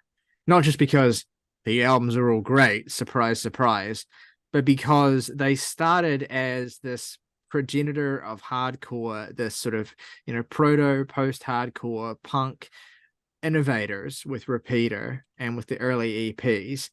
And they gradually pushed that sound into challenging avant-garde spaces that never went so far into the red that it felt like they were completely abandoning the sort of core tenets of what made their initial music so strong. They weren't like completely jumping into the abyss or anything, but they evolved the complexity of the arrangements in such beautiful, affecting, and multifaceted ways that by the time you get to The Argument, there's this sense from Fugazi of a band of absolute assurance in every detail. And this is an album, it's a curious album. It's not an easy record, I think, to get into. The first time I heard it, I struggled with it a little bit as well. And its reputation certainly precedes it in a huge way too. But the arrangements here, the incorporation of unconventional instrumentation, especially the piano and cello on my favorite song, Strange Light, which is just one of the most masterful arrangements that these guys have ever crafted. But the composition here, the way in which these songs have all the recognizable elements of Fugazi, but just there's something about the way they're pieced together. There's something about the way it's all arranged that makes it feel distancing, that makes it feel sort of cold, that makes it feel kind of challenging. And it's a record that kind of makes you sort of work to investigate it. It makes you kind of work to unpack how this new way of arranging the Fugazi sound fits with what you've heard before. It's not a complete, left turn, but it is a record that doesn't deliver its joys initially very quickly, I don't think, at least not in my experience. But it's a great final album because it's an enigma, right? It's a great final album because it's a great band who've already proven a million times over that they are one of the greatest to ever do it. Basically handling you this riddle, basically handling you this enticing and beguiling and familiar but different presentation of these core aspects of who they are, but giving you something that reveals new layers, that reveals new complexities the more time that passes. And that makes so much sense as a final statement for Fugazi. It makes so much sense as a final endpoint for the craft of what they had done and throughout the late 80s and all throughout the 90s. It's an immaculate final album. I listened to it for the first time in several years this morning, and I was just struck by how like cold and alien it felt for a record that was, a post-hardcore, a punk record, basically through and through, essentially. How, sort of alien it felt for that, but also at the same time, how much beauty was in that coldness, how much beauty was in that distancing, unusual presentation of these familiar elements. It's one of those records that really, like, once you get an album like The Argument, it feels like no music is off limits. Basically, it feels like once you realize the genius of this record, then everything else that's challenged you, no matter what context it's in, suddenly starts to feel more approachable.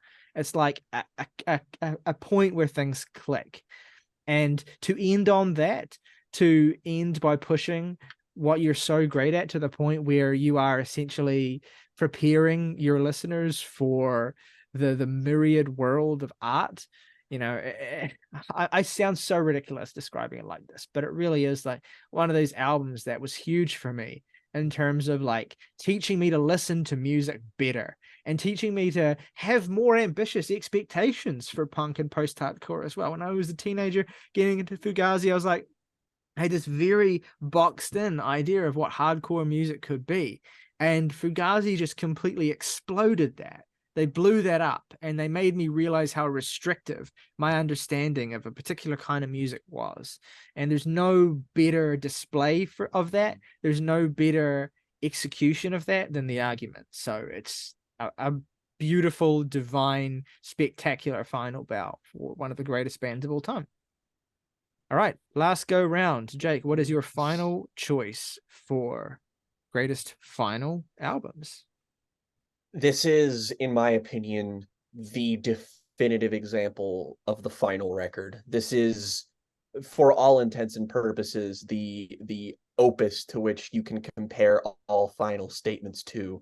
Such an obvious pick, I almost felt bad picking it, but I realized that there was probably going to be no other context we'd get to discuss this album in. Which sucks because it's from who I frequently consider to be my favorite solo musical artist of all time. That being, of course, the incomparable David Bowie. And I picked, naturally, his final album, 2016's Black Star. And how to talk about Black Star. Bowie's career has been so wild, so long, so influential, so lauded. It's difficult to discuss any microcosm of it without trying to elaborate on the context of it and just going off into a spiel and a rant about, his different phases, his different eras, his different records, his different sounds, genres, etc., etc. But this was a moment that he'd been building up to for a while now. I'd say that arguably since a record like Heathen, he had been playing with sounds that had been distinctly darker, a little bit more off the beaten path. And in that final phase of his career, which I honestly view as being deeply underrated from 1995's Outside forward, I think that there's a really, really solid group of albums. And on an album like 2013's The Next Day, another album that's 10 years old this year, this is an album that was very self-consciously examining Bowie's relationship to his own artistic canon. You can tell that from the album cover alone, which is just a white block superimposed onto the album cover of Heroes. And after that, you kind of wonder what anyone can even do after that. Like when you're an artist as consciously aware of the fact that each album of his is a statement of some kind, once you've looped back in on yourself and you start making music about your own legacy, about your own oeuvre, like that's just kind of it. Otherwise you might, run the risk of cannibalizing yourself. So you kind of do the only thing that you can do, which is honestly a complete left turn sonically. If you ask me, David Bowie has 3 albums that are stone cold, pitch perfect, 10 out of 10. The Rise and Fall of Ziggy Stardust, Heroes, and this. And like with Death, my favorite of these alternates all the time. My favorite has most often commonly been Ziggy Stardust, because of course it has been. That introduced me to so many things about music that I now love and appreciate. And now I'd say that maybe Heroes kind of edges that one out, as it's an album that's really grown on me the past couple of years, that I've just learned to appreciate more and more, and contains just as many high points as his beloved records. But Black Star is always going to hold a particularly special place in my heart, because it was one of the first albums I ever really paid attention to when it comes to the whole entirety of an album. 2016 and 2017 were the years I got involved in music. And one of the reasons I did was because of an album like Black Star. This is one of the first albums I remember going on YouTube, getting the rips of all the MP3 files and assembling it together piecemeal on iTunes, still not knowing how to sequence it. So I listened to it initially out of order, just like Kendrick Lamar's To Pimp a Butterfly, unfortunately. And at the time, I think I was just as baffled by the sound of this album as I still am, just because this is so, it's definitely, broadly speaking, an art rock album, but the jazz that's on here, that's very digital in its aesthetic. Black Star is overwhelmingly a very digitized experience, even though Bowie did recruit a litany of famous New York jazz musicians to collaborate on this album, which they are showcased brilliantly throughout the entirety of. It really does feel like a full band. But there is something that almost feels separate from that approach you often get when an artist uses an organic band. There's something stiffer and colder about this album, which is only to its benefit, because this is hands down the bleakest of any of his records. I don't feel like that's even a competition, frankly. And he's made lots of dark albums, but this record in particular was made self-consciously because David Bowie knew he was going to die. He had been battling with, I believe it was cancer, for a while now, and he did the only thing that he could, and which is make an album about the fact that he was on his way out, and he had a lot of doubts, a lot of regrets about his life, his art, all that kind of stuff, and just splays it out there on a huge canvas, and does it by not just retreading old ideas, but exploring completely new ones. And it gives you the kind of somber knowledge that if Bowie had continued to live, he probably still would have pushed the sonic envelope a couple more times, just because this album is so front and center confrontationally weird. Like, Bowie has gone on record saying that some of the influences for this album are Kendrick Lamar and Death Grips, for fuck's sake. So when you have that as your frame of reference for this weird arty jazz album, like, what do you even expect when you put something like this on? And immediately you're greeted with the title track with Black Star, which, I mean, fuck. The fact that I think any David Bowie song is better than this one is insane to me. This multi-phased prog jazz suite of epic proportions that feels like, the tethered version of Space Oddity, the reference in the music video to Major Tom being one of the most chilling things I ever experienced with music as an art form. And the rest of it is very off the wall. It's not a solely mournful album. There's a lot of unique, eclectic eccentricities to admire on here. Like, for example, this album is really horny in a way that a lot of people don't really appreciate, I think. And I think that's because Bowie was such a sex symbol that at this point in his career, not only was he sad that he couldn't keep on living, that he couldn't, be alive for his family and to make more art, but because man couldn't fuck anymore. So he was fucking sad about it. And like, there is something kind of self-consciously profound about something like that I find really honest and open about it. There's a lot of vulgarity on here in regards to sexuality that's really kind of crass, but in a way that makes you feel like the artist behind it is really expelling something out of them. And there's a lot of humor on this album too. Like, David's got a really dark sense of humor that really shows through on moments, like "'Tis a Pity She Was a Whore," which is a phenomenal fucking song.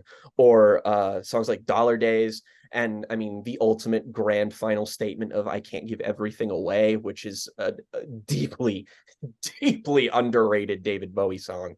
And of course, I can't mention this album without mentioning Lazarus, which is, I mean, this song, I feel like this song is partially responsible for what made me not fall in love with, but just my permanent fascination with confronting mortality in albums and in music. Because you watch the music video to Lazarus, and it's a deeply morbid experience. I can't watch it now without feeling like overwhelmed. I mean, the fact that he died, what, 2 days after this album was released, it was like, it, I cannot remember the last time an artist's death had fully impacted me in the way that Bowie's did.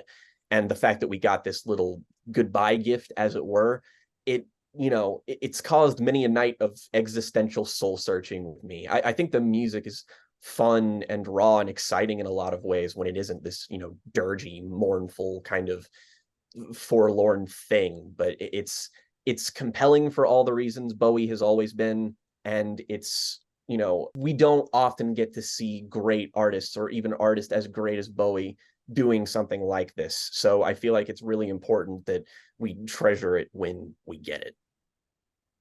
The last album that I will shout out is, yeah, again, one we've talked about on the show, but I personally haven't, for whatever reason, I was not on this record club.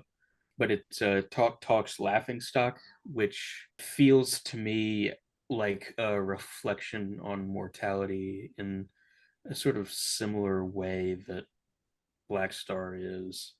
It's ethereal and sort of ineffable in a way that Black Star is, while being its much brighter and more beautiful sort of, the other side of that coin in a lot of ways. I mean, the first thing that strikes you about this album is just the fact that anything can sound this good.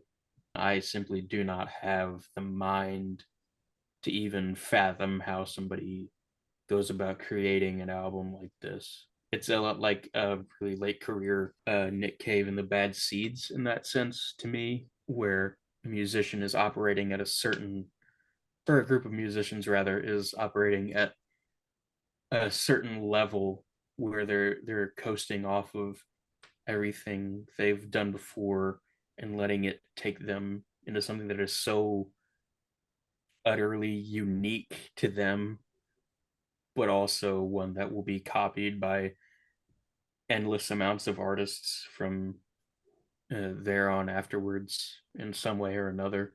It almost sort of defies the point of it to me to try and describe it, because it feels so singularly wonderful that the best thing to do is to just listen to it.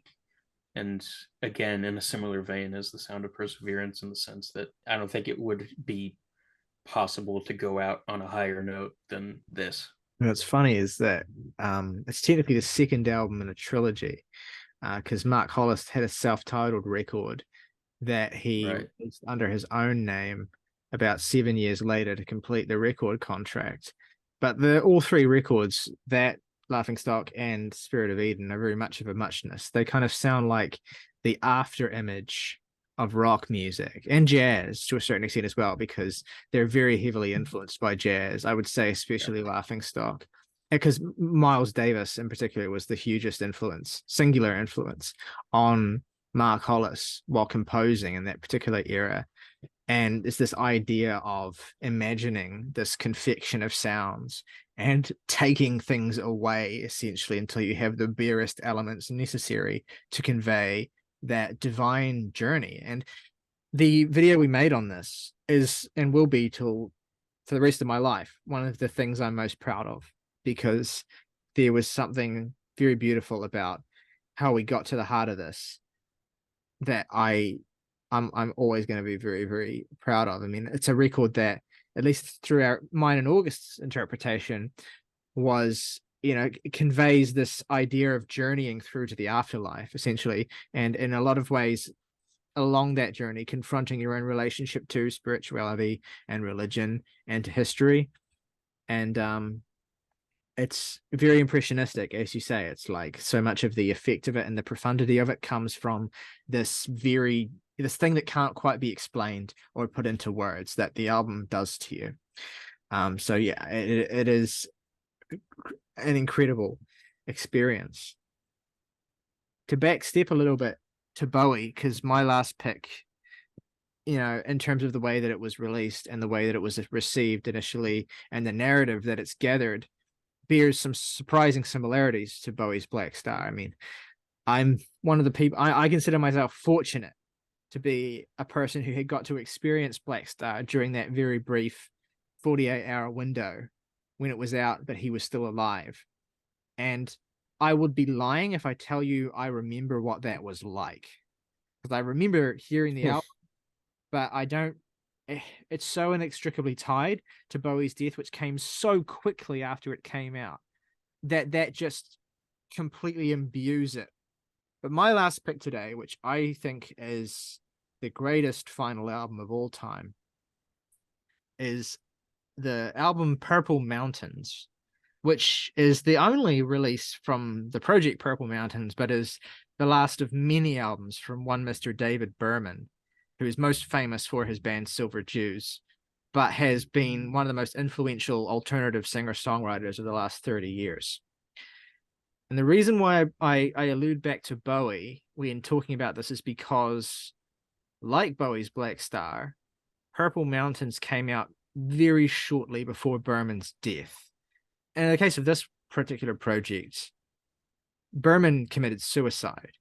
So that colors it in a very particular light.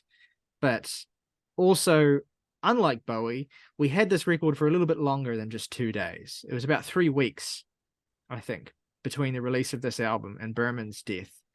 And unlike with Black Star, I very clearly remember what it was like to listen to this before David died and what it has been like to listen to it in the wake of his death. When he was alive, it was striking. It was colorful. It was full of life. It was very funny, very witty, warm, and it sounded like someone who was invigorated about making music in a way they had not been in a very long time, because Berman had been on a long hiatus from making music before doing this project. He'd been very, very much uninspired until this particular record came out. So there was this feeling of surprise and wonder listening to this. It's a lushly produced album. There's so much that is gorgeous and ornate about it, but it is also so imbued with that sort of very witty and very kind of wry personality that it makes you feel like, it's a good time to listen to. It is a sad album. I mean, there's a lot of sadness in it. That's not debatable. It just is. But really, that didn't hit until after Berman died. And in the wake of Berman's death, listening to this is like, oh my God. It's so clear that this is someone writing these songs knowing these are the last songs this person's ever going to write. I can't read too much into Berman's death. I can't claim to know his mind, but it is so clear to me, or it feels clear to me listening to this, that yeah, this man is planning to die. And this man is putting things out there, and this man is writing these songs with that knowledge. And there is this wistful reflection on life that carries through this album that is, again, it's both incisive, cutting, brutal, and also really funny as well. The opening lines of the album are, I don't like talking to myself, but someone's got to say it. Hell, I mean, things have not been going well. This time I think I finally fucked myself. Sorry, that it's funny especially when you hear the way that David sings it. He sings it like a nursery rhyme, and he lands that line so hilariously. And he talks about his divorce a lot on this album as well. It's a breakup record in certain respects. He talks about, in a very Matt Berninger Light Years-esque way, he talks about seeing his ex-wife in the park and having how it barely merits a remark. And, in a song like She's Making Friends, I'm Turning Stranger, he goes into a little bit more depth about that emotional state of mind, which sucks ass. He talks about his depression on songs like All My Happiness Is Gone. Friends are warmer than gold when you're old, and keeping them is harder than you might suppose. Lately, I tend to make strangers wherever I go. Everything he says feels inevitable. Everything he says feels like the final statement on the matter in some respects. Whereas Warren Zevon's The Wind is this sort of frank, but very sort of stripped back and not really all that ambitious or complex. Purple Mountains, as a final statement for David, is filled with these kind of witty observations and these very kind of cutting, incisive reflections on his own personality and his own experience. Darkness and Cold is a song I cannot listen to without weeping. And I mean, when I say weeping, I mean floods of tears. I can't listen to this song without crying. It's not just how sad it is. It's the sound of it. It's those lonely backing vocals. It's everything about this song. I'm just going to move on because it makes me too sad. Again, you don't think about it. You don't think, oh man, this guy's in danger, you know, when he's still around. But then you listen to this after he's gone, and there's a fucking song on it called "I Loved Being My Mother's Son," you know, where in a kind of that fucking song, man, where he reflects on, you know, again, very plaintively, very simply, and very affectingly on how profoundly his mother affected him. The greatest song on the album, and, you know, a very strong contender for the greatest song David ever wrote, is Nights That Won't Happen, which is, I mean, it might be the final statement on death as a fucking concept, right? He opens with the line, "The dead know what they're doing when they leave this world behind. When the here and the hereafter momentarily align, see the need to speed into the lead suddenly declined. The dead know what they're doing when they leave this world behind." As much as we might like to seize the reel and hit rewind, or quicken our pursuit of what we're guaranteed to find, when the dying's finally done and the suffering subsides, all the suffering gets done by the ones we leave behind. Ghosts are just old houses, dreaming people in the night. Have no doubt about it, hun, the dead will do all right. Go contemplate the evidence, and I guarantee you'll find the dead know what they're doing when they leave this world behind. The prose is breathtaking on this album, and it is never short of humor as well. I mean, on the final song on the record, "Maybe I'm the Only One for Me," which is a beautifully glib endpoint to this arc of loneliness and heartbreak, he has the eternally classic line, "If no one's fond of fucking me, maybe no one's fucking fond of me," which I think about on a daily basis. This is an album that's very special to me. It's very close to my heart. It has been ever since it came out. And it's inspirational in a certain sense. Not that I ever think I'm close to death. I'm not going to pretend or be melodramatic in any sense of the word. I'm fucking 26 years old. But when I think about mortality, and when I think about how do I approach that awfully daunting idea, this is the biggest comfort to me. David's perspective on this album, David's clarity on this album, David's sense of humor, his frankness, his acerbic attitude at certain points, but his realistic take that it's okay and it sucks, but that's fine. And I few things have ever felt more comforting to me. And in terms of final statements, in terms of what any of us could hope to leave behind as a final statement, something that makes people feel as comforted and as heard and as understood and is able to release their anxieties as this does, is the most we could ever hope for. I love this album also. It's very interesting because I have two distinct experiences with the album, in that I listened to it, I think, a week after it came out, and then my second listen to it was after Berman passed. And it certainly felt illuminating on that second time, and I loved it like both times, needless to say. It's an incredible record. But I just remember, like, God, I don't know if I'm ever going to be able to properly appreciate this record, just because coming back to it is going to feel kind of impossible now.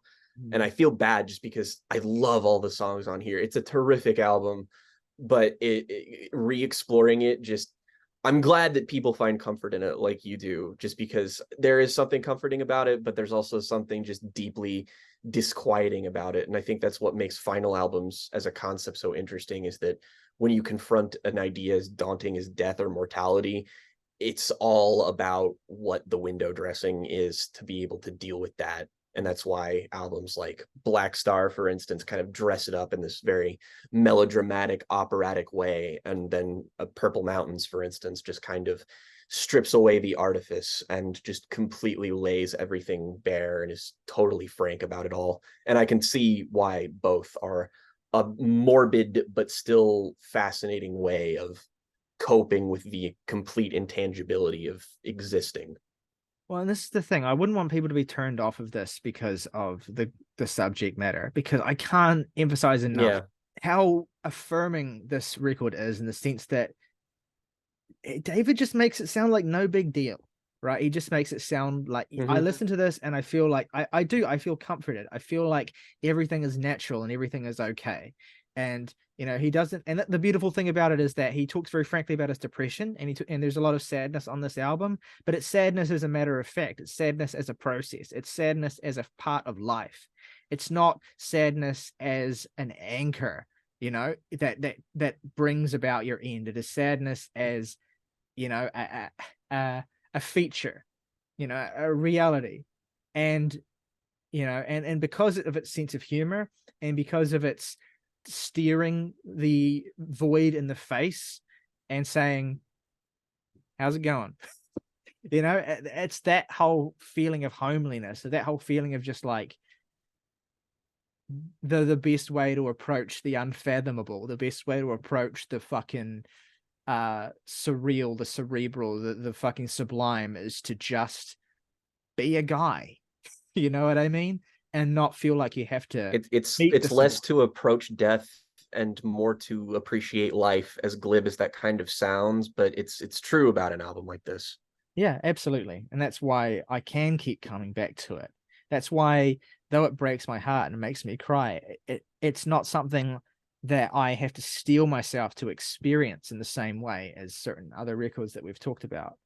It's something that I can just put on when I'm feeling at my lowest. And it's not something that makes you feel happy, but it's something that makes you feel content in those moments, or at least it does for me. Well, let us know at home what your favorite final albums are. Again, they don't have to be wrapped up in death as some of these later ones were for us, but they may just be end of an era records for a band. Or I thought very jokingly I was going to say, I'm going to put Opeth's Watershed on my list, but there's a kind of point there where it's like you could talk about final albums in a sense that it was a real end of an era for a band and they changed irrevocably after that. Final albums can mean a lot of different things. So we want to hear what you think in the comments below. Let us know what your favorite final albums are, what it means to you for an artist to make a great final statement before their ending as a band or before the end of their life, and what you would put forward as the best ones. If you enjoyed this video, please consider giving it a like and subscribing if you haven't already. Both of those things help us out a lot. If you want to support us directly and become a member of the Jams and Tea family, you can hit the join button on our channel page for just $1 a month. Get yourself entitled to perks such as your name and the title call of every video on this channel. Plus, if you want to recommend us some music to talk about on our Now episodes, your recommendation will go to the top of the pile. Until next time, though, folks, rock over London, rock on Chicago, Maxwell House. Good to the last drop.